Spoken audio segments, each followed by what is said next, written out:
continuar o curso de água quente, instalações prediais de água quente. No primeiro momento a gente gravou a aula que fala de conceitos introdutórios, né, que fala de concepção, que fala dos tipos de sistemas de aquecimento, que fala dos aquecedores de passagem individual ou instantâneos, né, ou aquecedores coletivos, né, que fala dos tipos que são os boilers, que fala dos tipos de sistema e tudo, ok? Então naquela aula a gente passou por um slide onde a gente iria falar do aquecimento solar. Mas a gente viu que é o seguinte, eu até comentei, quando eu estava preparando esses slides lá no passado, a gente viu que o aquecimento solar ele demandava muito slide, então eu resolvi separar o aquecimento solar num grupo de slides. Eu tenho um arquivo aqui de 34 slides, tiro aí uns 5 ou 6 de apresentação, ficam aí bem menos slides. Então é uma aula mais curta, mas porém ia alongar demais se eu tivesse colocado na outra aula. Vamos então ao aquecimento solar, tá? Então, primeira coisa, conceito ali de aquecimento solar. Olha só, introdução. Devido à escassez de energia, a tendência cada vez maior do aumento de tarifa de energia elétrica, a energia solar vem sendo adotada em grande escala no segmento de aquecedores de água. Eu mesmo, pessoal, fiz aí os projetos de drenagem de duas grandes usinas fotovoltaicas da América Latina, as duas maiores da América Latina, tá? E a usina fotovoltaica nada mais é do que a usina que vai receber, ela é formada por placas solares, né? Ela vai receber energia solar e gerar a partir disso, né, energia elétrica, ok? Então, com o desenvolvimento tecnológico e as técnicas de instalação, os custos de um sistema de aquecimento solar vêm caindo, né? De fato, vem caindo. Hoje é menos oneroso você aplicar um aquecimento solar na sua casa, no seu prédio, na sua empresa, do que era há um ano ou mais ainda há 5 anos atrás, tá? E as técnicas de instalação, os custos do sistema de aquecimento solar diminuíram significativamente, fazendo com que o custo-benefício acabe compensando, pois combina segurança, autossustentabilidade e economia. Realmente esse custo-benefício vem aumentando ao longo dos anos, porque o custo vem caindo, uma vez que a infraestrutura daquele mercado está cada vez maior e isso barateia o custo, tá? Os aquecedores solares, eles devem ter desempenho técnico conforme a NBR 10185, ok? E, observação, essa é a NBR que você vai dimensionar, tá? Para ter o desempenho térmico, mas vai verificar pela NBR 10184 e instalar pela NBR 12269, tá ok? Então aqui você tem um conjunto de NBRs, são 3 NBRs, além do que você já tem para água quente, são as NBRs que você vai ter que atender, além da 7198, ok? Vamos lá. Vantagens e desvantagens do aquecimento solar. Primeiro, vantagens. Economia de energia até 35% da conta de luz, depende do seu projeto, depende também da insolação que você tem, tá? Então depende de alguns fatores, mas você pode ter uma economia de até 35% na sua conta de luz. Fácil manutenção, praticamente não existe, eventualmente uma limpeza nas placas, para você, porque a sujeira nas placas vai reduzindo com o tempo a eficiência da captação da luz solar. Então, com uma pequena frequência, essas placas têm que ser limpas, tá? É uma fonte de energia inesgotável para lugares quentes, principalmente de boa insolação, como é o caso do nosso Nordeste brasileiro. É uma opção sensacional. Então, as usinas fotovoltaicas, como as usinas eólicas, elas têm se destacado na geração de energia limpa no Nordeste brasileiro, tá? E não poluente, porque, como eu acabei de falar, é energia limpa, ok? Desvantagens. O comprometimento de sua eficiência em dias nublados, realmente, né? Você só tem usina eólica quando tem vento e você só tem geração de energia elétrica a partir do sol quando você tem sol. Se o dia estiver nublado, isso compromete. Se o dia estiver chuvoso, isso compromete a geração de energia elétrica, tá? Sendo necessário, olha só, pulo do gato, a utilização de um sistema misto. Ou seja, eu tenho a energia solar como um plus. Eu posso usar ela na maior parte do ano, onde eu tenho sol, mas nos meses em que eu não tenho sol ou chuva, em que eu não tenho sol, eu tenho dia nublado ou chuva, e aí eu cambio isso para o fornecimento de energia elétrica convencional, tá?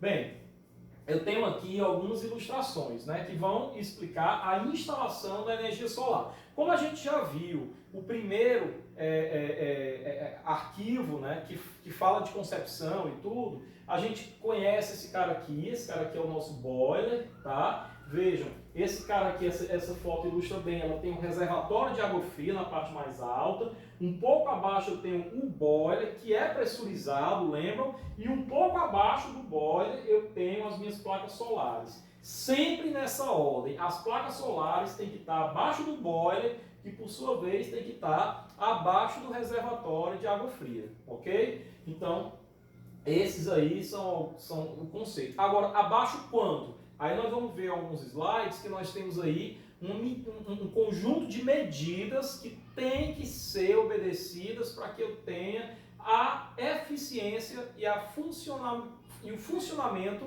efetivo desse sistema, tá? Então vamos lá. Aqui eu tenho uma relação entre os equipamentos, né? Caixa d'água, que é o reservatório de água fria, boiler e eu tenho o coletor, né? Caixa d'água manda para o boiler, tá? O boiler manda a água fria, que é por baixo, é mais densa, né?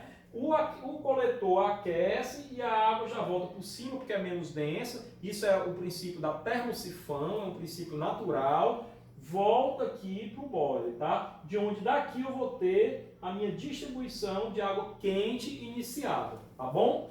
Bem, aqui eu tenho alguns elementos, de novo, com alturas e distâncias mínimas e máximas que devem ser respeitadas entre caixa d'água e boiler e placa. Isso aí são fundamentais, tá? Então eu tenho aqui, pessoal, o fundo do reservatório, tá? O fundo do reservatório representado por essa cota aqui, e eu tenho a geratriz superior do boiler.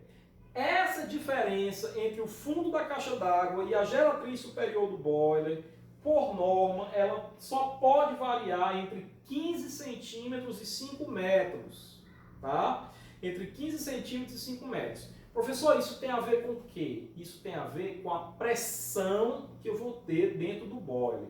Isso tem a ver com a pressão que eu preciso ter para que a água consiga entrar no boiler, pois o boiler tem uma pressão interna. Então, quanto maior for essa pressão interna de projeto do boiler, maior vai ter que ser a altura, essa altura aqui que eu tenho entre o fundo da caixa d'água e a geratriz superior do boiler, tá? Uma outra altura importante também, que deve ser respeitada, é essa altura aqui, ó, entre a geratriz inferior do boiler e a parte superior da placa. Essa altura, ela também tem que variar entre 30 centímetros e 4 metros, tá? Isso vai depender do seu projeto, mas ela tem que respeitar esse intervalo de distâncias previsto em norma, tá?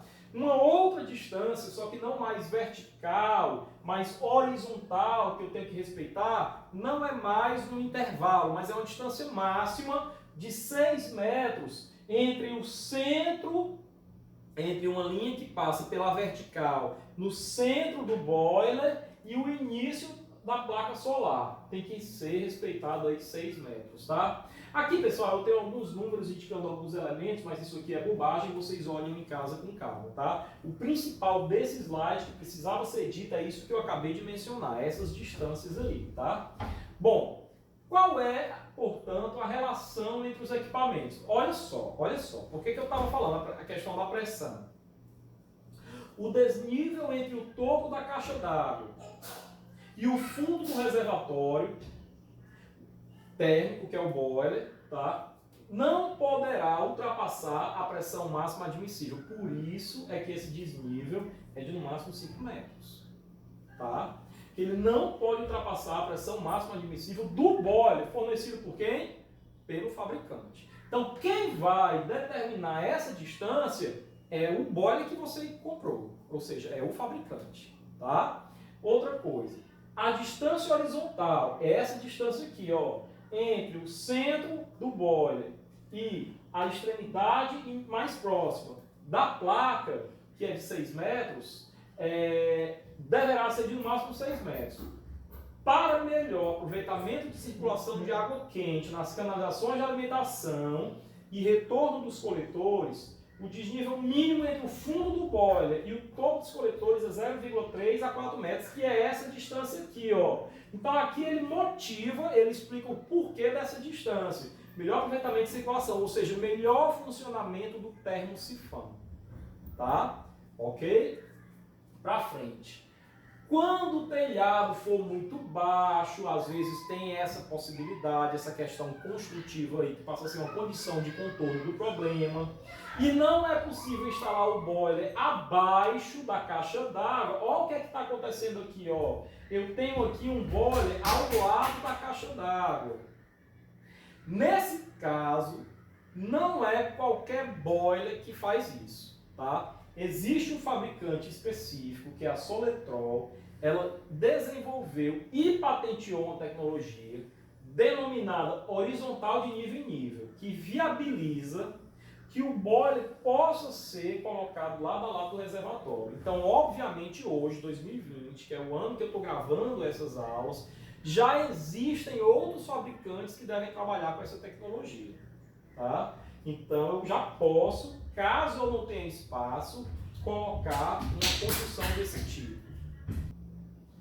Portanto, esse é chamado horizontal de nível em nível. Então, já devem ter os fabricantes que trabalham com isso. Tá? Passando para frente, a questão do posicionamento das placas. Olha só, os coletores solares, está aqui eles, tá?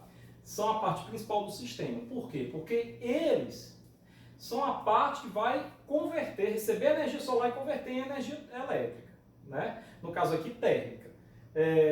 O resto é a instalação de água quente comum, né? Então, vê aqui, ó, devem ser direcionados sempre para o norte.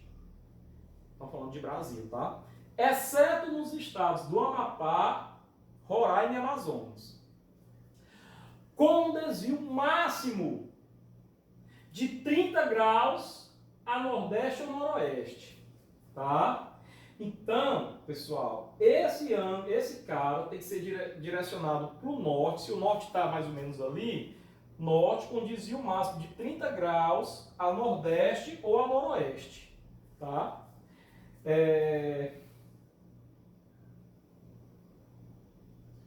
Vejam que ele está apontando aqui para o norte, tá? Podendo ter um desvio nesse plano, mais para cá, noroeste, ou mais para cá, nordeste, tá?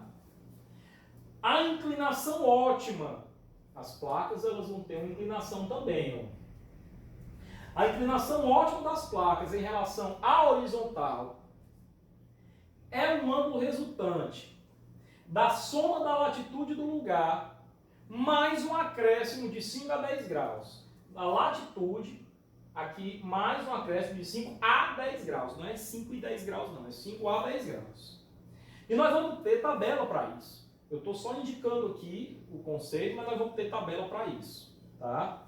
Então, se eu tenho uma casa com um telhado em 2 águas, se essa água do telhado aponta para o norte, sensacional. O outro lado aponta para o sul. Não é lá que eu vou colocar meus coletores. Mas vamos supor que essas placas, que essa água do telhado aponta para o leste, exatamente para o leste, e a outra água do telhado aponta exatamente para o oeste. Não vai dar, não vai ter viabilidade técnica para eu colocar essas placas solares na minha casa. Por quê? Porque elas têm que estar 30 graus, elas têm que estar ao norte, apontado para o norte, ou no máximo 30 graus. Então eu vou desenhar aqui, tá? Elas têm que estar, se eu fizer aqui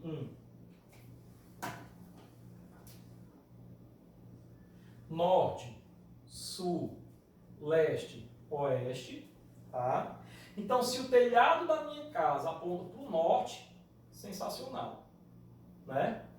Então, se o telhado da minha casa, se a minha casa tiver 2 águas, for assim,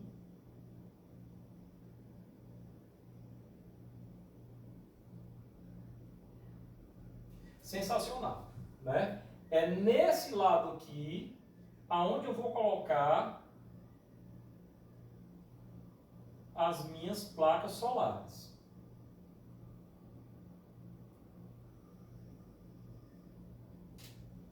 Certo? E nesse lado aqui não. Agora, refazendo aqui o norte, sul, leste, oeste. Norte, sul, leste, oeste. Se a minha casa está nessa disposição aqui, certo? Vejam que as minhas águas ou apontam para o leste ou apontam para o oeste. Eu ainda posso, pessoal, girar isso daqui até 30 graus a nordeste ou até 30 graus a noroeste. Né? Mas eu não posso girar para cá, ó. Tá? Então eu não tenho como executar nessa construção. Tá? Não nesse telhado como ele está. Não nesse telhado como ele está. Certo? Bem, vamos para frente. O boiler. O reservatório térmico, boiler, tem a finalidade de armazenar água aquecida e conservá-la para posterior utilização, já que nas horas em que há radiação solar, há pouca demanda por água quente. Né? Porque nas horas em que o dia está quente, eu não vou precisar consumir água quente, eu vou consumir água fria. Né? Agora, eu vou utilizar água quente à noite, se a noite estiver fria, nos dias frios. Né? Então, eu tenho que ter um lugar para reservar essa água, que vai ser o boiler, para eu consumir essa água quente no horário que não seja o horário da geração do aquecimento da água. Ok? Então, isso aí é o boiler. Então, o esquema da energia solar pede um boiler. Tá? Pede um boiler. Então, aqui não há que se falar em aquecedores de passagem, só em aquecedores de acumulação, que é o boiler. Tá? E esse boiler é fabricado em cobre ou aço inox com acabamento externo de alumínio, ok? Que é para evitar as trocas de calor e tudo mais, tá? Aqui eu tenho placa solar e um boiler acima dele, né? Aqui eu tenho no mesmo pavimento, no mesmo patamar, tá? Bom, internamente, a água quente se mistura com a água fria dentro do boiler, a gente já viu isso, tá? Ficando a água quente sempre na parte superior por causa da termosifão, por causa da densidade. A água quente tem densidade menor, né? O boiler possui resistência elétrica que aquece a água em dias de pouca radiação solar, tá? Olha só, resistência elétrica, então é um sistema misto, né? Então, no dia que eu não tiver radiação solar, eu continuo tendo, caso precise, aquecimento de energia. Principalmente aquecimento da água, principalmente nos dias que não tem radiação solar, são os dias mais frios. Eu preciso ter água quente, né? Então aí a água é aquecida por resistência elétrica, certo? Então esse sistema é misto. E em dias de grande luminosidade, a água quente pode ficar armazenada por várias horas sem a necessidade do acionamento da resistência elétrica. Normal.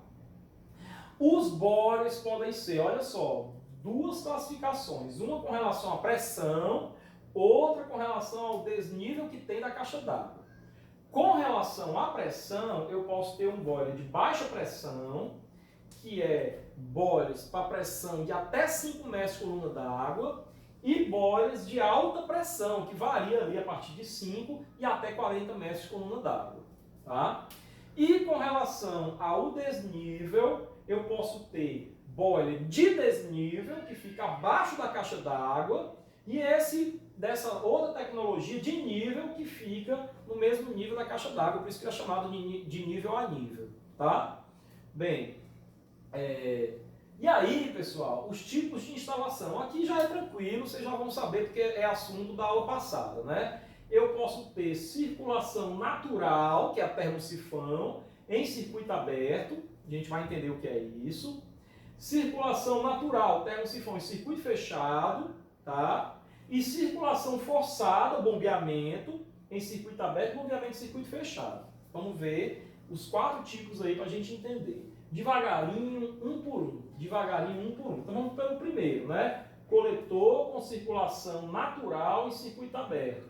É a figura tradicional. É o que a gente já tinha visto nas imagens anteriores. Reservatório, né? Aí desce aqui a água fria, tá? Esse reservatório aqui, pessoal, é o boiler, tá? Não está bem ilustrado, mas esse aqui é o boiler. Não é o reservatório de água fria, não. Isso aqui é o boiler, o reservatório de água quente. Desce com essa distânciazinha de no máximo 6 metros para o coletor, frio, aquece e entra quente. E daqui do boiler vai para o consumo de água quente, certo? Então aqui está dizendo, ó, reservatório termicamente isolado. Esse cara é o boiler, não é a caixa d'água no reservatório de água fria não, tá?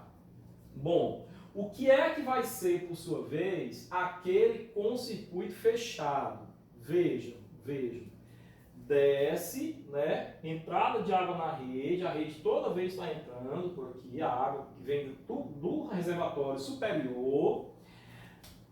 Entra frio, aquece, tem aquele ângulozinho quente aqui. Aí olha o que é que acontece aqui, ó. Aqui, pessoal, vai ter uma serpentina, certo? Veja bem, vai ter uma serpentina que vai aquecer essa água quente que está aqui dentro. Não é a água que vai ser consumida, não. Essa água que vai circular aqui não vai ser consumida. Ela é uma quantidade fechada de água que nunca vai sair daqui de dentro. E ela chega aqui e ela, nessa serpentina, ela aquece a água que está nesse reservatório. Isso aqui é um trocador de calor, é uma serpentina. Nesse caso, não. Essa água de consumo é a que vai circular pela minha placa. Nesse caso, não. A água que circula pela minha placa é sempre a água que está aqui dentro desse circuito. É por isso que isso aqui é um circuito fechado. Então, aqui eu falo de duas águas distintas. Uma que está dentro do circuito, que serve para aquecer a água de consumo, que é a que está dentro do boiler. Tá? Então, essa daqui é a termosifão com circuito fechado. Quem não entendeu, encontro virtual, pergunta lá. Quando eu tenho com circulação forçada e circuito fechado, é quando eu tenho uma bomba. São esses mesmos dois casos, mas eu tenho uma bomba.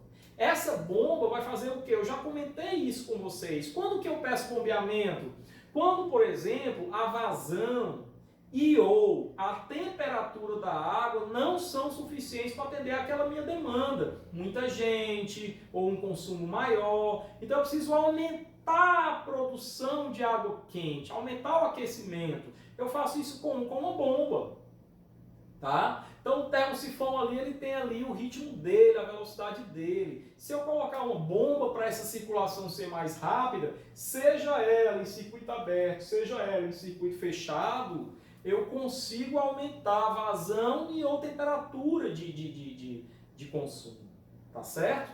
Essas são as 4 hipóteses onde eu vou conceber o meu sistema de aquecimento solar. Tá? Então aqui eu faço uma observação dizendo assim, termosifão, né? É o nome dado ao movimento que ocorre dentro de um circuito fechado, quando a água é aquecida, sofrendo variação em sua densidade, né? Circula pelo termosifão, pela convecção.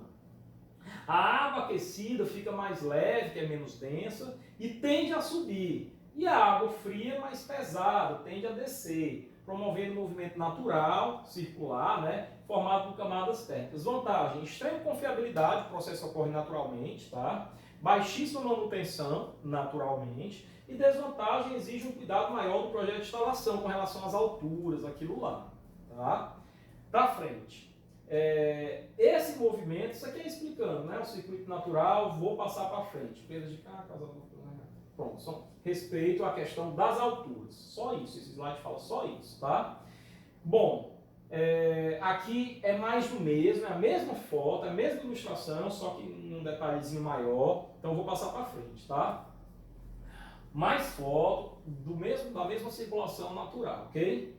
Bem, circulação forçada, né? A questão da bomba. A circulação forçada é utilizada em instalações de grande porte, onde apenas a diferença de densidade não é suficiente para eu promover o aquecimento que eu quero promover. ocorre em edificações cuja arquitetura forcem um projeto de aquecimento solar com perda de carga na interligação hidráulica causada por distância linear excessiva, alturas insuficientes entre os elementos que eu preciso, aquecedor, reservatório, boiler, tá? Ou necessidade de uso excessivo de conexões, então tem a ver com perda de carga. Tá? Então o bombeamento ele vai compensar essa perda de carga e ele vai aumentar o ritmo de aquecimento da água. Tá? Bom, nesse tipo de instalação, o termosifão, o movimento gerado pelo termosifão, é feito com um sistema de bombeamento que força a passagem de água pelos coletores, levando até o reservatório térmico. O sistema de bombeamento é automático, com sensores de temperatura, que controla a circulação da água durante todo o período de insolação diária. Tá? Aqui a única diferença é a existência da bomba que vai promover essa circulação. É a única diferença. Tá? Bom, agora com relação ao dimensionamento do aquecedor solar. Estamos entrando aí na reta final desse capítulo, que realmente é menor. Tá? A superfície coletora. Olha só, o que é está escrito aqui? Ó. 1 metro quadrado de coletor para cada 50, 65 litros de água. Isso depende de você, projetista. Tá? Depende muito de quê? Da temperatura que você quer, da eficiência que você quer. Tá? Então, quanto maior a temperatura que você quer, você bota 1 metro quadrado para um volume menor.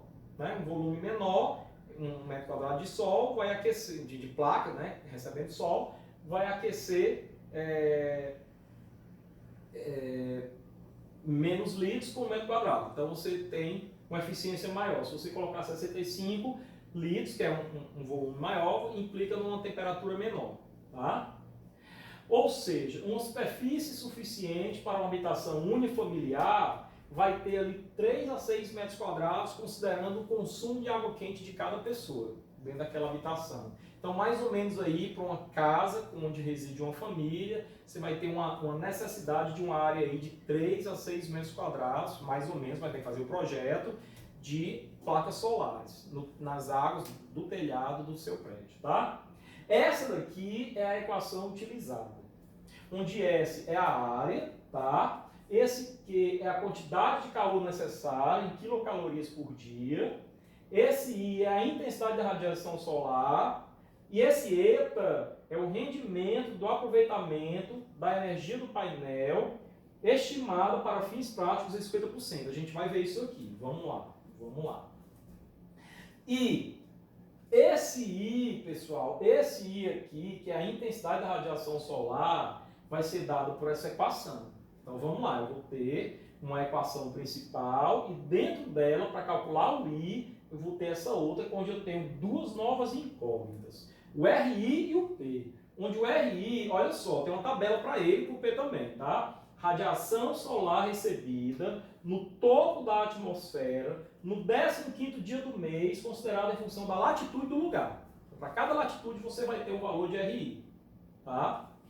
E esse P é uma consulta numa tabela, você só precisa saber a latitude do lugar onde você está. E o P é a relação entre o número de horas diárias de insolação e a duração máxima de insolação do mês considerado, que eu também tenho uma tabela para o P. Tá? Então, vamos para frente. Olha só. Essa daqui é a tabela para o I. Tá? 15º dia de cada mês. Então, vamos pegar aqui na altura do Equador. Janeiro, fevereiro, março, abril, para todos os meses na altura do Equador, eu tenho os meus valores. Ah, mas se eu estiver falando da latitude de 10 graus norte, no mês de junho, tá aqui, ó, 10 graus norte, no mês de junho, 867, e assim por diante. E aí essa tabela aqui é só uma amostra, mas ela é bem maior para cá e para cá, para norte e para sul, tá? Ela é só uma amostra, ok? Bom, a tabela 5.2 é a tabela para calcular, olha aqui, o P. A primeira foi para o RI, que é a história do 15º dia. Essa 5.2 é para calcular o P. Duração máxima da insolação diária em horas, tá? Também correspondente ao 15º dia. Se eu falo do Equador, mais ou menos região onde a gente está, né? Nós estamos um pouquinho abaixo, talvez 2, 4 ou 6 graus sul. Nós temos aqui para os meses do ano todos os valores, tá? E aí, pessoal, só que a tabela é maior, é tudo isso aqui, certo? É tudo isso aqui, é 5.2. Eu peguei só um trecho e coloquei aqui maiorzinha para a gente ver, mas a tabela original é essa, conforme está na norma, tá? E aí eu vou pegar um exemplo resolvido, olha.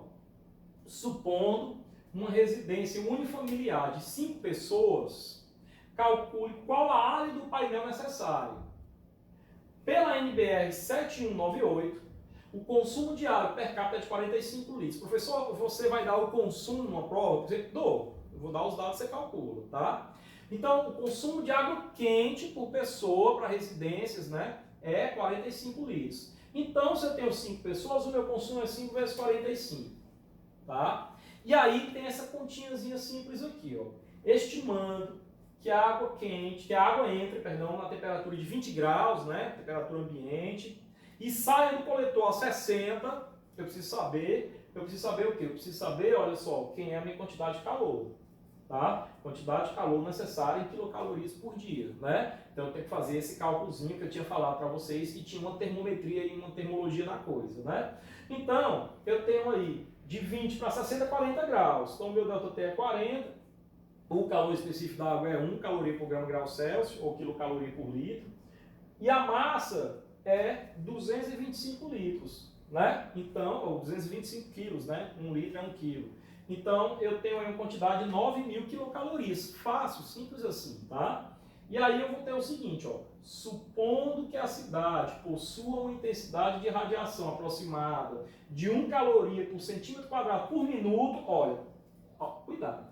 Aqui, pessoal, ele supôs, ele evitou, né, da gente ir consultar as tabelas, mas na prática a gente vai consultar as tabelas. Então, na prática a gente tem que saber a latitude do lugar, tá? Sabendo a latitude do lugar, calcula o RI, calcula o P, para consequentemente calcular esse I e colocar na fórmula, tá? Mas nesse caso ele já supôs um valor, ok, vamos seguir pela música dele. Então ele supôs 4.200, joga aqui. Aquele rendimento estima em 0,5 deu 4,3 metros quadrados. 4,3 metros quadrados. Na prática, os coletores de mercado têm células de 2 metros quadrados, mas podem variar, tá? Então, se eu tenho células de 2 metros quadrados, podemos usar 2 coletores de 2 metros quadrados, cara, vai dar 4, né? Vai dar 4. 2 coletores de 2 metros quadrados vai dar 4. Significa o quê? Que essa área aqui era para atender esse consumo. Ele estimou ali uma insolação, ele estimou ali um consumo. Significa que se, a rigor, as pessoas consumirem no pior horário ou em qualquer horário aquele valor de 45 litros, pode ser que eu não consiga, em determinados horários, ter uma temperatura de 60 graus. Ou, se eu tiver 60 graus, eu não consigo atender a essas pessoas todas. É mais ou menos assim, né? Então, na prática, a temperatura é uma só, ela não vai chegar a 60 graus. Mas isso, pessoal, seria só na pior hora do pior consumo, muito difícil de acontecer. Então, eu, particularmente, concordo com ele quando ele reduz de 4,3 para 4, né? Adotando apenas 2 placas solares. São suficientes. A terceira placa encareceria demais, tá? Então, suficiente, ok? Exemplo 2. Deixa eu ver se esse exemplo está resolvido. Tá, não. Aqui, esse exemplo 2 é para vocês fazerem em casa. Façam e no encontro virtual vocês me perguntam qualquer coisa, tá? Determine a área do coletor solar necessário para atender às necessidades de água quente de uma instalação domiciliar para 5 pessoas localizadas na cidade de Santa Maria, Rio Grande do Sul. Eu conheço essa cidade. É lá onde aconteceu o incêndio da Boate Kiss. Tá? Dados: temperatura da água fria 8 graus, água quente 45, latitude de Santa Maria 30 graus ao sul, tempo médio de insolação 8. Só fazer a conta, tá? Bem, um outro aspecto é o seguinte: ligação dos coletores. Professor, eu noto que eu tenho vários coletores. Como é que eu interligo esses coletores um ao outro? Porque se for só um, ok, né? Mas se forem vários, aí você tem aquele conceito que você já conhece em bombas, que você já conhece em resistores, em capacitores, que é o conceito de ligação em série, em paralelo ou misto. Tá? Então preste atenção que é super fácil. Preste atenção que é super fácil. Olha só. Esse daqui, vamos começar por esse, que é o conceito em série. Esse daqui é o seguinte, eu tenho um reservatório de água quente, da saída do reservatório de água quente, do boiler, ela vem para um coletor.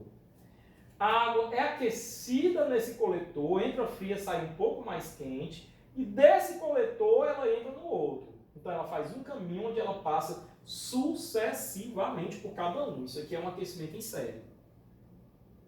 Tá? Já nesse outro caso, vejam que eu tenho, sai do boiler e ela entra simultaneamente em 1, 2, 3 coletores. Passou por cada um, saem simultaneamente os três, se juntam de novo. Isso daqui é um aquecimento aí paralelo. E o misto é quando eu tenho essa configuração aqui, ó. Ele entra simultaneamente em 3, mas cada um dos 3 isoladamente segue em série com o outro. Então eu tenho aqui uma associação mista. Tá? Vamos entender cada uma. Em paralelo, pessoal, eu não vou perder tempo lendo isso aqui não. Em paralelo é bem simples. A temperatura entra aqui TF, T frio. Desse TF sai T quente aqui. Entra aqui T frio, sai T quente. Entra aqui T frio, sai T quente. Entretanto, eu consigo aquecer um volume V aqui, outro volume V aqui, outro volume V aqui. Então eu consigo aquecer 3V. Então, eu tenho, pessoal, um aquecimento de um volume maior. Então, se eu tenho uma casa que precisa que tem mais pessoas, eu tenho que instalar as placas em paralelo. Desde que eu não precise aumentar o ΔT, a temperatura, apenas o volume de água aquecida. Então eu coloco essas placas aí em paralelo. Tá? Agora, vejam essa outra situação. Ó. A água entra T, F, sai TQ. Então ela aqueceu de um certo ΔT. Aqui ela entra TQ, sai TQ'. Ela aqueceu outro ΔT. E aqui ela aqueceu outro ΔT. Então aqui ela aquece 10 graus, mais 10 graus, mais 10 graus. Mas o volume que entra por aqui, sai por aqui. E o que sai por aqui, entra por aqui. Então o volume não aumenta. O que aumenta é a temperatura. É quando eu quero ter temperaturas maiores. Então quando eu quero ter temperaturas maiores, mas para volumes não tão grandes, basta eu associar em série. E nesse caso é quando eu quero ter temperaturas maiores e volumes maiores. Como eu tenho 3 em paralelo aqui, eu tenho um volume 3V. E como eu tenho cada associação em paralelo, ΔT mais ΔT, eu aumento 2 ΔT. Aqui, 2 ΔT aqui, 2 ΔT aqui. Portanto, 2 ΔT. Concordam? Então, aqui no total, eu vou ter um volume 3V, onde V é o volume que cada aquecedor consegue, e uma temperatura aumentada em 2 ΔT, onde ΔT é a temperatura que cada coletor consegue. Tá? Isso daí, portanto, é a associação mista.